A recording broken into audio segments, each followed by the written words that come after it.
Welcome to Broad Eye, the podcast that explores knowledge gaps in ophthalmology and eye care.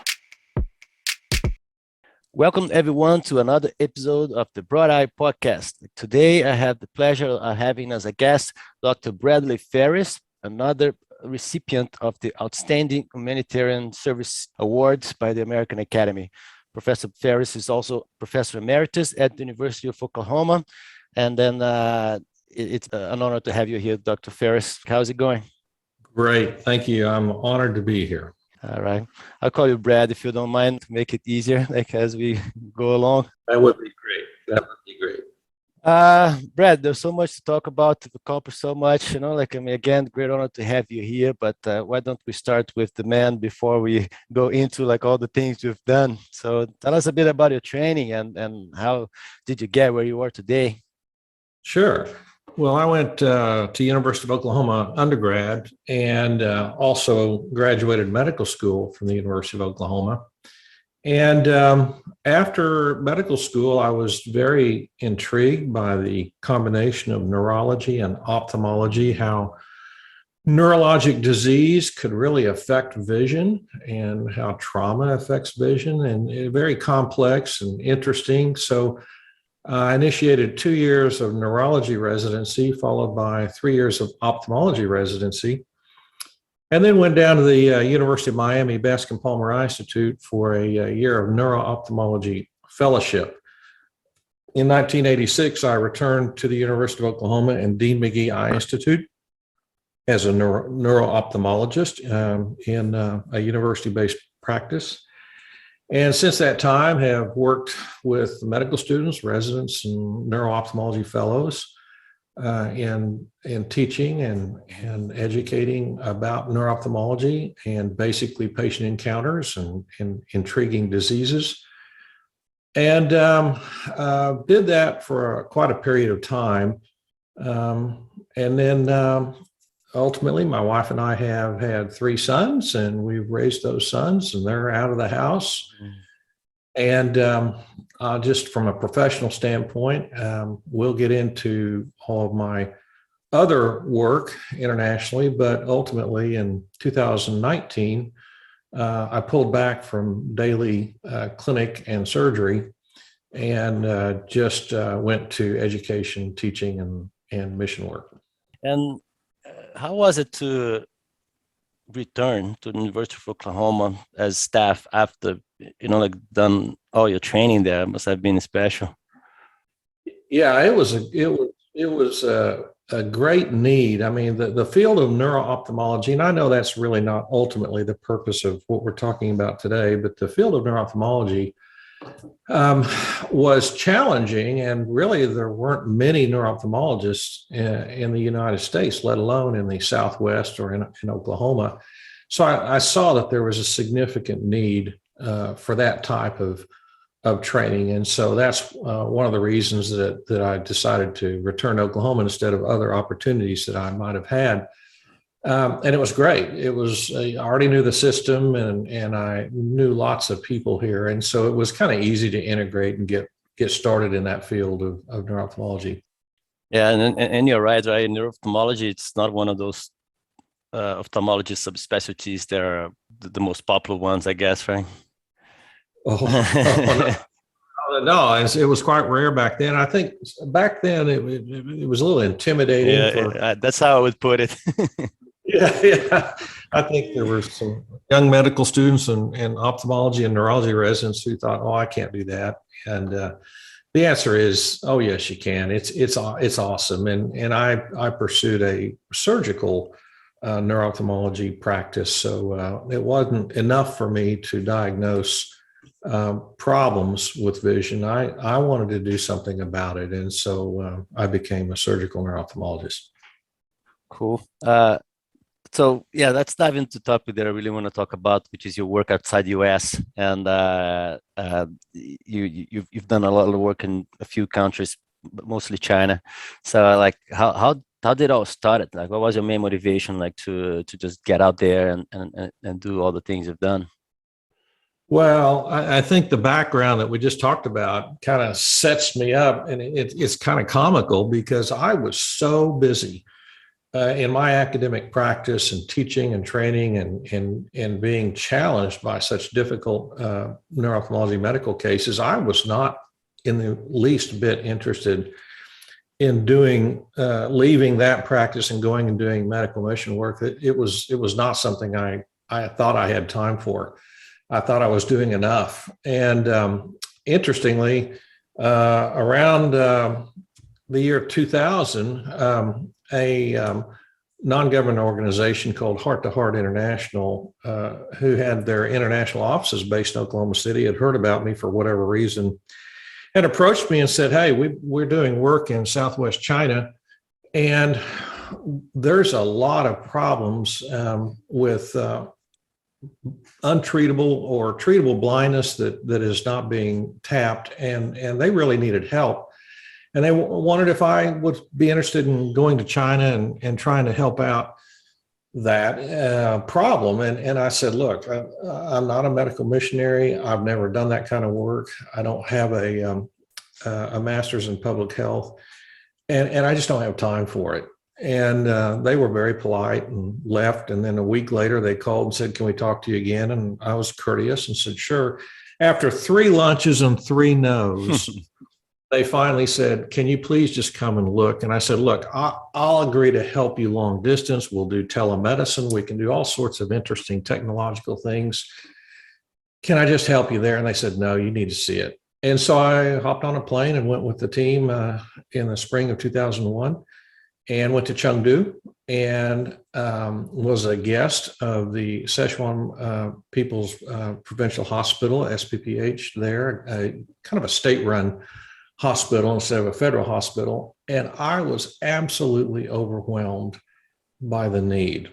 It wasn't only the treatable blindness that was overwhelming and backed up in that province. That province is at that time was 88 million people. But it was the training. I was a guest of the educational program there, the Department of Ophthalmology there, and their residents who were being trained in ophthalmology were not allowed to enter the operating room. And it would take up to 10 years to be given permission to learn how to do the basic core surgery that needed to be done for global blindness, and that's cataract surgery. And why was that? Why would they hold them back so long? That's a great question. And I asked the same question, and it took a while to figure out that it was a bottleneck. The professors and those older ophthalmologists who knew the surgery and did the surgery did not want the competition. And it was a struggle. And they simply weren't eager to train the young doctors in that type of surgery. And so there was a bottleneck of trying to get in to do surgery and learn and get out and do the work. And I have a wonderful colleague, Dr. Lloyd Hildebrand, and ultimately had Lloyd help me assess locally what was the problem in Sichuan province and how do we assess it and where are the numbers. And we finally, digging, realized that there were about 30,000 cataract surgeries being done per year in the province of Sichuan province, and over 1 million people with blinding cataracts waiting to be seen or be taken care of. And as you can imagine, the numbers just wouldn't add up. They were never going to get caught up. Yeah, and it doesn't seem that the fear of the competition is warranted, right? Because Exactly. So yes, China has their issues in regards to government, but there's no question it was a very capitalist approach to eye care. And so my job and what I was pulled into was twofold. One, primarily education. We need to change the educational system and try to show the Chinese professors that yes, these young doctors, they're bright, they're skilled. You need to let them do the work and get them introduced to surgery. And so we worked hard on educating residents, educating faculty and staff, and educating leadership in the hospitals to allow that to start happening. That was number one. Number two was trying to provide an approach to to serving the underserved in that region. Many had government insurance, some didn't. Very little of them, many of them were in rural areas. We would go out for 3 or 4 hour bus rides into the mountains and encounter what they call very small villages. Well, a small village in China is a population of 1 million or more. And they would just stream off these mountain trails and come down. And when we would set up screening eye clinics and the goal there was to help the local doctors utilize them, lift them up, give them honor, and try to show them how to rapidly screen these patients with treatable blindness and then get them taken care of with follow-up care. And so a lot of public health basic issues that needed to be taught to the local Chinese hospitals and education. And so that was the draw, that was the appeal. And I came back to the University of Oklahoma, Dean McGee Eye Institute, and I told my chairman at the time, David Park, I said, David, we have a real opportunity here, not only to make a difference in the opposite side of the world, but we have an opportunity for our residents, our medical students, our faculty to learn about what is going on and treatable blindness in other parts of the world, and to stimulate our residents and our young doctors to want to make a difference in other parts of the world, not just locally. And so that was the beginning of what we started doing. And it's interesting because it seemed that you had like your main challenge there was a little bit different than usual humanitarian missions, right? Because usually the need is there always, but usually there's also like a will of the local people, to welcome help, right? But in that case, it almost seems that your first challenge was to change the mindset of people, to accept help.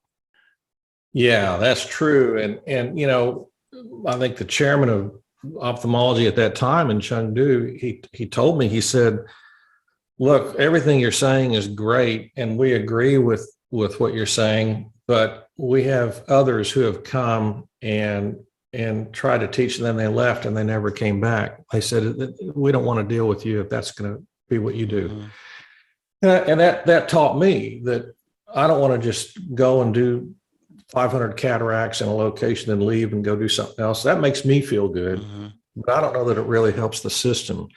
And so we made a commitment at that time to stay with that program and that educational center and that location in China long-term, and to build relationships and trust. And I think over time, that's what happened. We were able to build enough trust to where they gradually started changing their education system because they listened.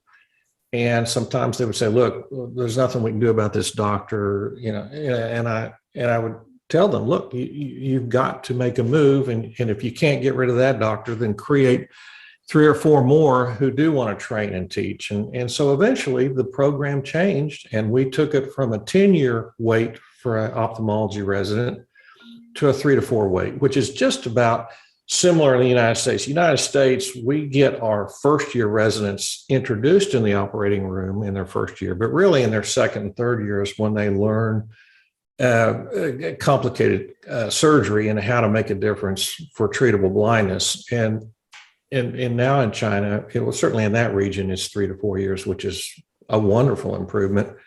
And the numbers are increasing as far as surgeons capable of doing the surgery.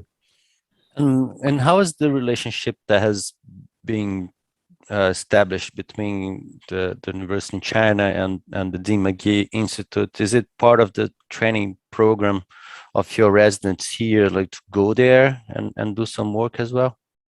Great question. So yes. And so in fact, since that time, we take a team every year of faculty, residents, and med students, and we created a commitment to our senior ophthalmology residents that when they hit their senior year, we will pay for them to go with us with our team to China every year, and to allow them to, in fact, they teach when they're over there. They teach surgery. They learn. We learn a lot from the extremely skilled Chinese surgeons. They have so much to teach us, and we have so much yet to teach them. So it's something that our residents look forward to. And when we have applicants every year to our residency program, that's one thing that they really look forward to. And that's why they come to the University of Oklahoma and Dean McGee, is because they know they're going to get exposed to international ophthalmology, and they realize the value and importance of that.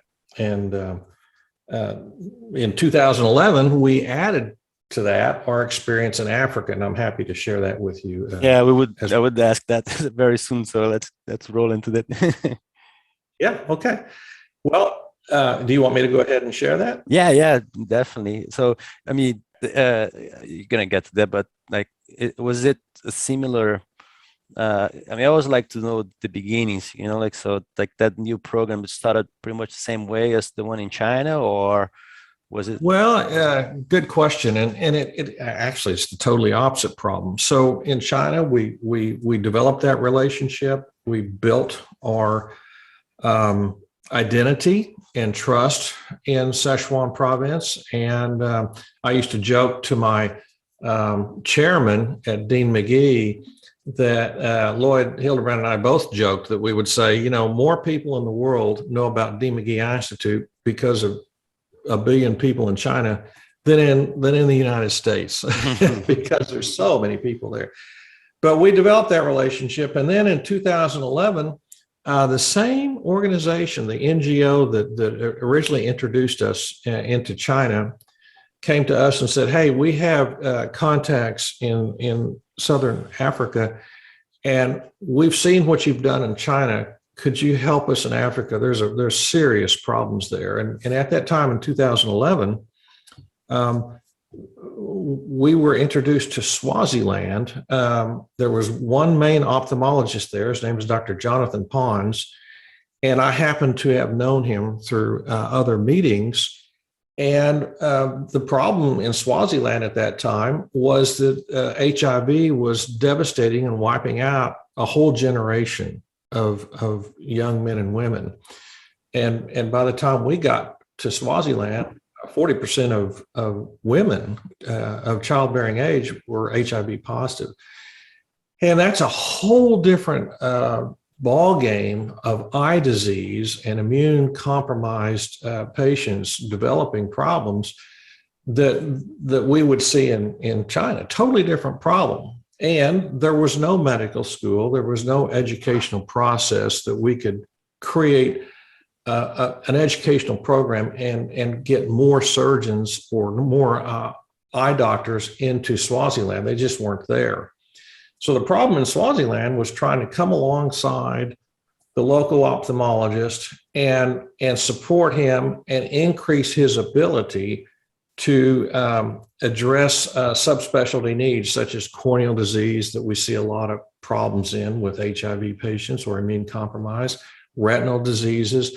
And so Dean McGee Eye Institute had all these subspecialists that could make a huge difference in subspecialty care in Africa. And so we started taking a team to China every year, and we started taking a team to Africa every year. So we do 2 trips a year, and trying to make a difference in rural Swaziland, rural South Africa, in patients who had many causes of truly treatable blindness, not just cataracts, not just myopia that you see in Southeast Asia, but really infectious disease, corneal disease, lots of issues that we had an opportunity to make a difference in. Yeah, very interesting. And I've read also that in China, you expanding on that relationship that you have with the local ophthalmological community. There's a meeting, right, that you got involved in, or was it your team that started that meeting? In China? Yeah. Yes, and we've also done it in Africa. But in China, we thought, it would be great as we first started working there, because we were an academic institution and because we were trying to make a difference in medical mission work that was university and educational based instead of necessarily faith based. We thought it would be good to not just try to one-on-one teach local faculty and residents, but to create a regional conference that was an academic exchange conference wherein we could go and speak to many, many eye doctors.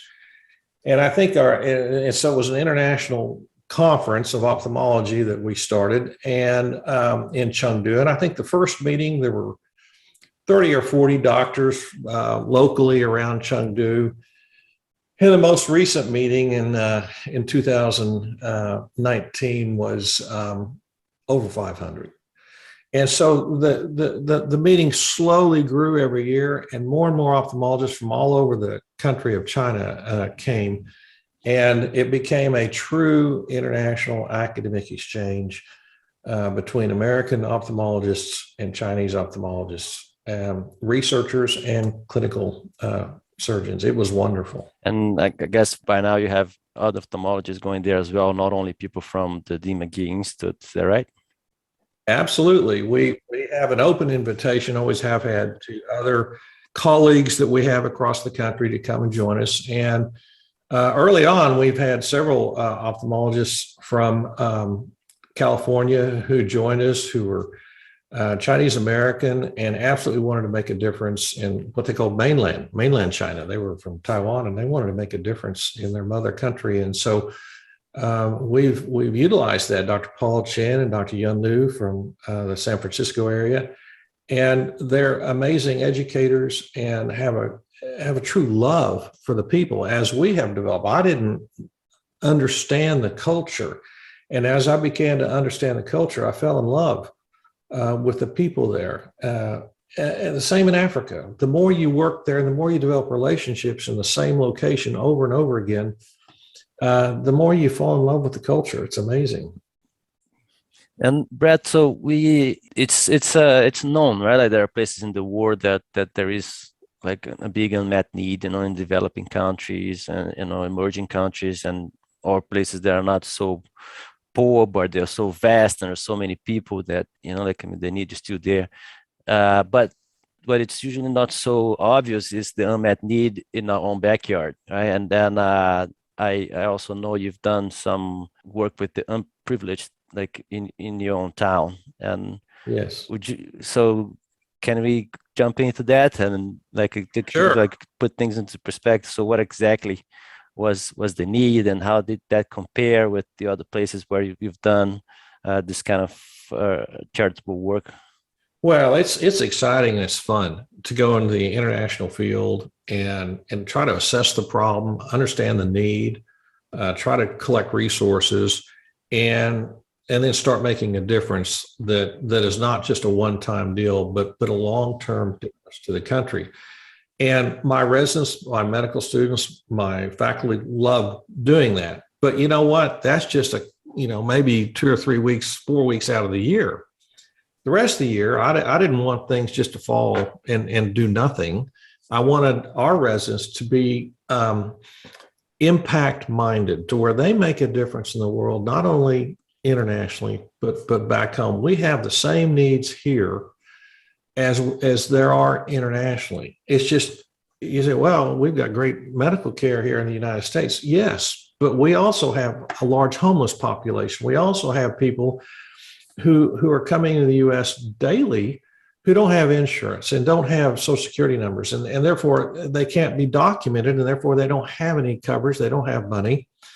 And so I wanted to try to make a difference. And initially we created a clinic called the Ministries of Jesus. It was a faith-based clinic, but it was public health minded in order to make a difference in people who have no documentation and no insurance. And that was the only qualification to come in and get health care. And we developed an eye clinic there, I think around the year 2000 as well. And I would have my residents and medical students come with me and work locally to get in the habit of giving back and making a difference in the community.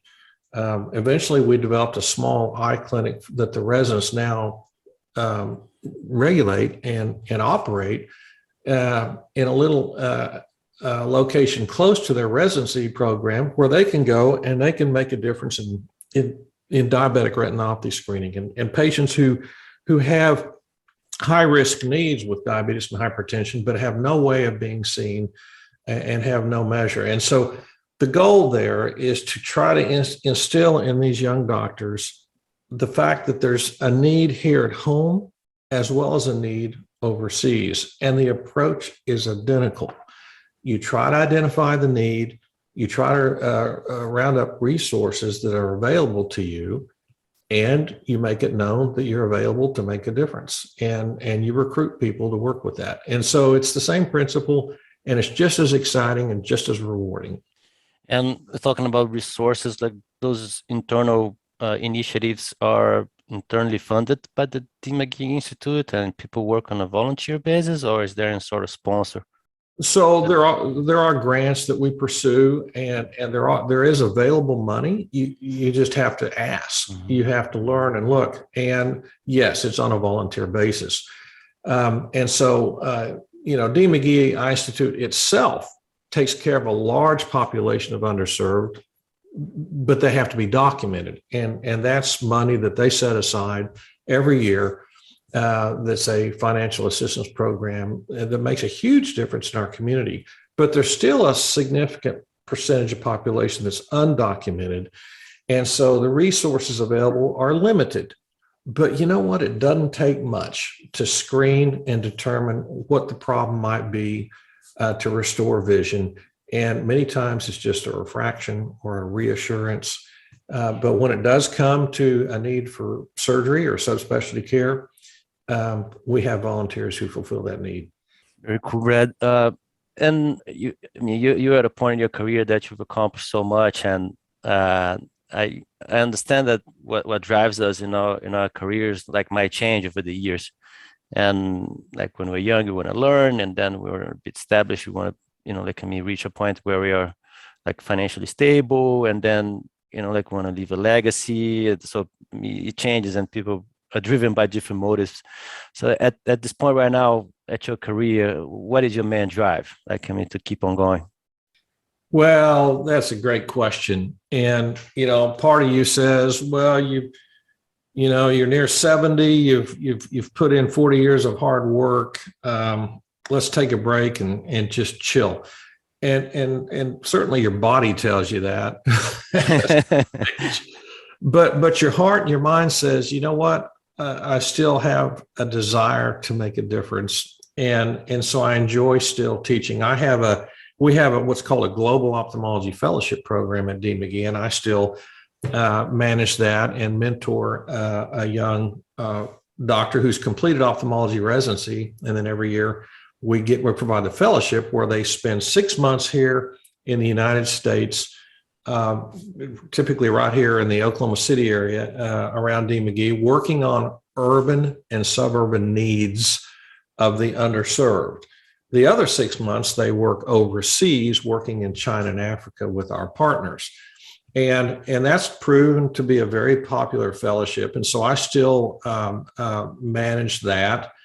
And just recently, I was approached by the Indian Health Service of a particular Indian tribe that is really struggling here in Oklahoma to provide eye care to their high-risk patients. They're over 60% population of diabetes and hypertension, and they're not getting seen and they're not getting screened. And so I was recently asked, can I help in that regard? And so I'm excited to jump in and try to help them organize and develop an approach to taking care of the underserved in that particular tribe. So no matter how hard I try to back off and chill on a beach, I call them opportunities. These opportunities just kind of keep happening.